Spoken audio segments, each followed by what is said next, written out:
para sa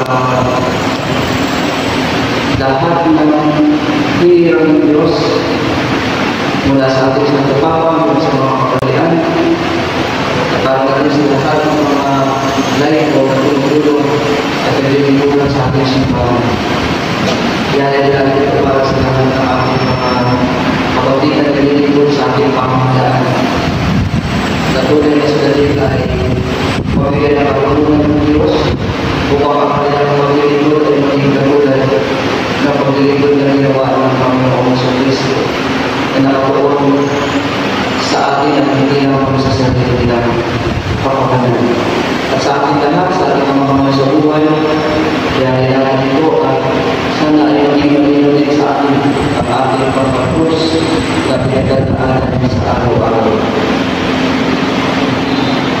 Sa ngalan ng Ama, ng Anak, at ng Espiritu Santo. Amen.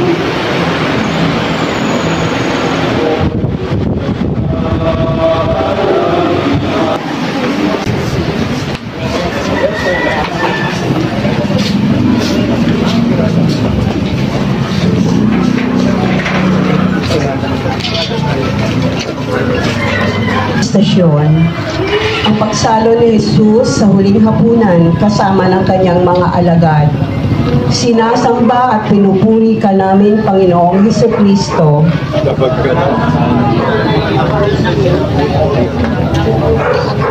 Hindi po loto na.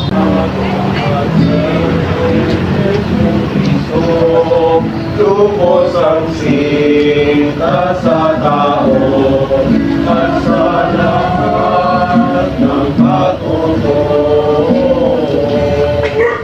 Naunang pagbago na ako'y kay ganito. Sino ang makagaling ng katawan kung habitin at ang dugo ko'y inumin?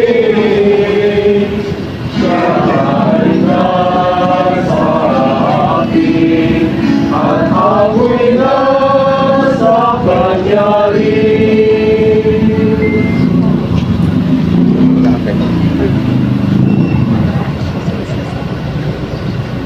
Sa huling hapunan, piniling Jesus na isang tiging ang kanyang iiwang paalala ng kanyang pagbibigay ng sarili para sa atin.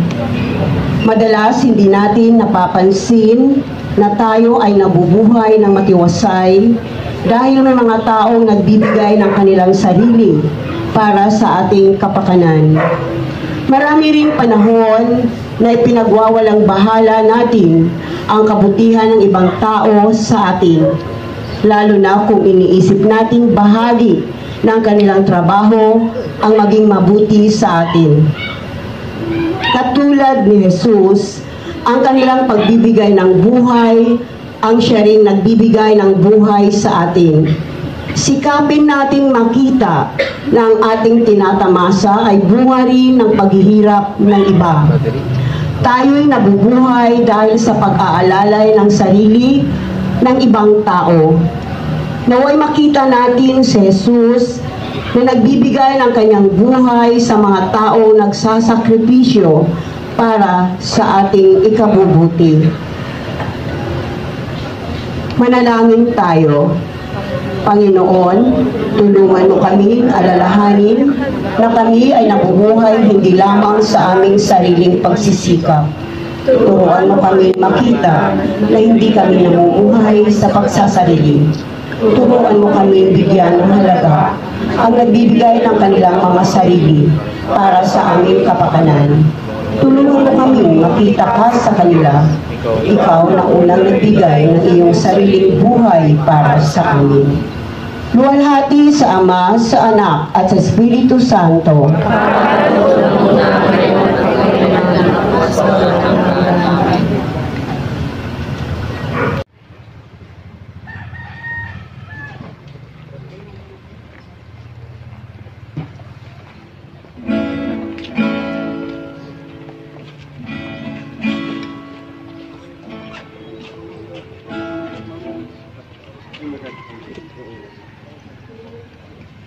Ang ikalawang stasyon, si Jesus ay nanalangin sa halamanan ng Getsemani.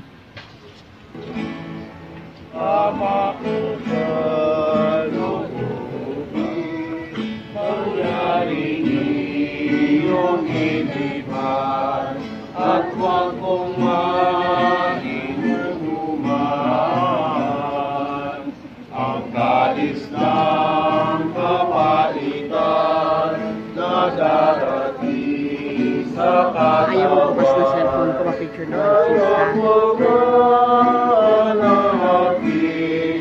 ito man ay aking higit, ang loob ko'y di ko sundin, kundi ang iyong loobin, sarap sa kalimahin. May mga panahong tila gusto na nating sumuko dahil sa bigat ng ating mga pasanin sa buhay.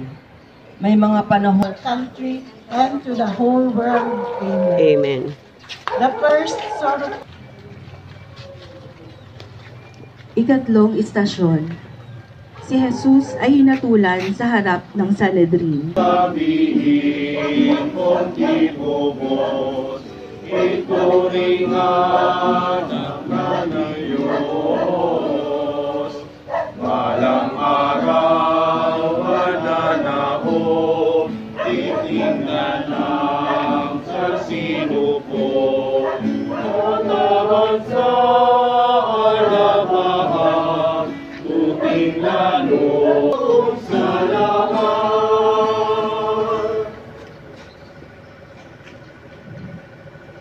Namamayagpag ngayon ang kultura ng panghuhusga. Marami ang hinuhusgahan ng lipunan dahil hindi sila sumusunod sa kung ano ang nakasanayan na.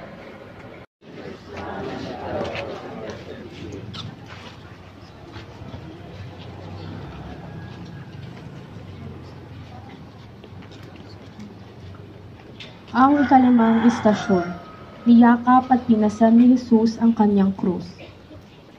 Sinasamba at pinupuri ka namin, Panginoong Hesukristo. Mother Mary, through your powerful intercession, we beg you, please bring peace to our families, to our country, and to the tayong makaranas ng kahirapan ng Diyos ng pag-ibig. Sa panahon ng kahirapan, madalas nating makalimutan ang pangakong binitiwan ng Panginoon na hindi niya tayo iiwan, lalo na sa oras ng kagipitan. Ang ikawalong istasyon, nasalubong ni Jesus ang mga babaeng taga-Jerusalem. Sinasamba at pinupuri ka namin, Panginoong Hesukristo.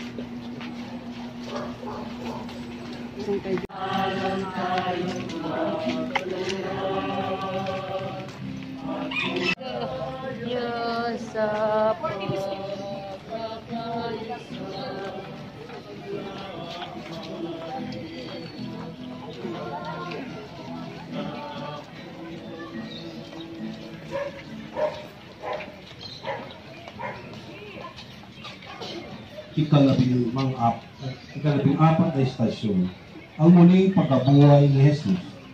Sinasamba at pinupuri ka namin, Panginoong Hesukristo.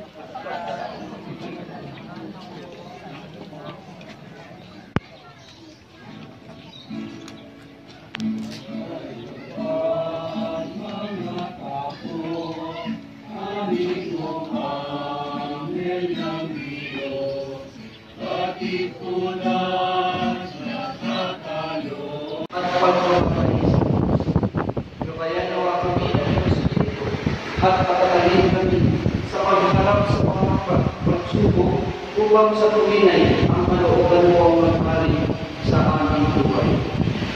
Sa ngalan ng Ama, ng Anak, ng Espiritu Santo. Amen.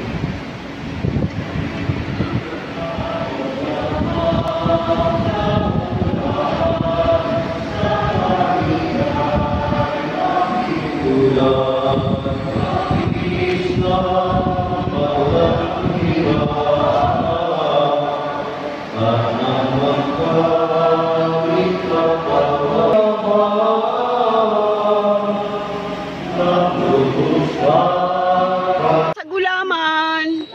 Kaway-kaway naman. Salamat sa gulaman. Siya gumawa daw nito. Kaya Sino?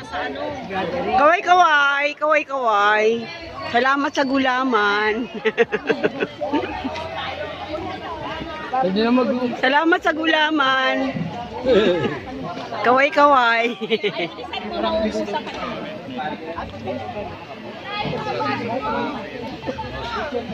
Kain lang ako. Uy.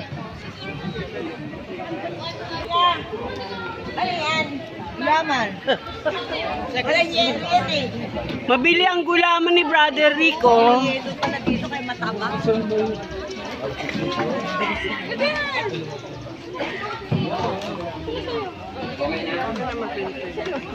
Inom tayo. Para malasing tayo.